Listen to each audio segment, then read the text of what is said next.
So, ito yung warrant, di ba? Nakita nyo kanina.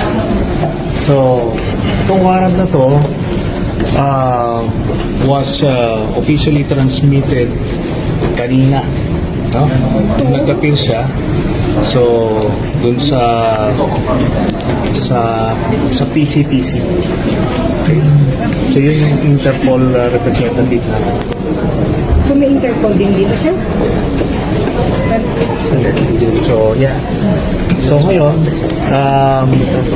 ako personally, nandito ako kasi hinamon niya ako eh. Di ba? Hinamon niya ako.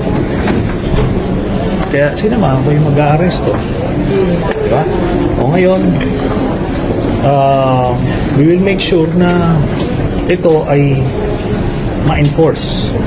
Kasi yung Senate, nung ako, inisyuhan ako ng warrant, binasahan ako ng Miranda rights doon sa lounge.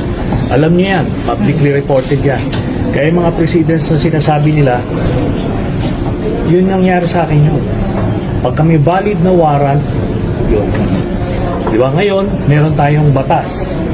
Republic Act 9851, sinasabi doon na kapag merong akusado na iniimbisiga ng International Tribunal, yun ay iso-surrender ng Philippine authorities. So ito yun. Okay? Ngayon, nananawagan tayo kay Senate President Alan Cayetano, gawin niya yung tama. Huwag siya mag-cuddle ng fugitive. Di ba? Ganun lang kasimple yun. At saka, mayabang si Bato di ba? Papahuli daw siya. O dito na ngayon yung huli sa kanya. Pero sir, Masyadong madrama si Cayetano. Galit na galit si Alan Peter Cayetano nang tanungin if the Senate was under attack.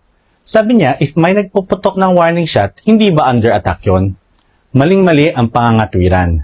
Kung tao ng Senado ang nagpaputok, paano naging ikaw ang under attack? Paano naging under attack ang Senate?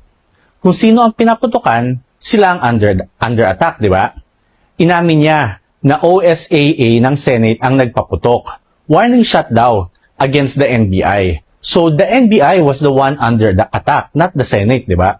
Isa pa, warning shot nga eh. By definition, hindi siya direct shot. Paputok siya sa taas na walang intended na target. Ang drama-drama, no? May pa-pound-pound on the table pa. Well, ito yun eh. May kasabihan kaming mga abogado. If your case is weak on the facts, pound on the law.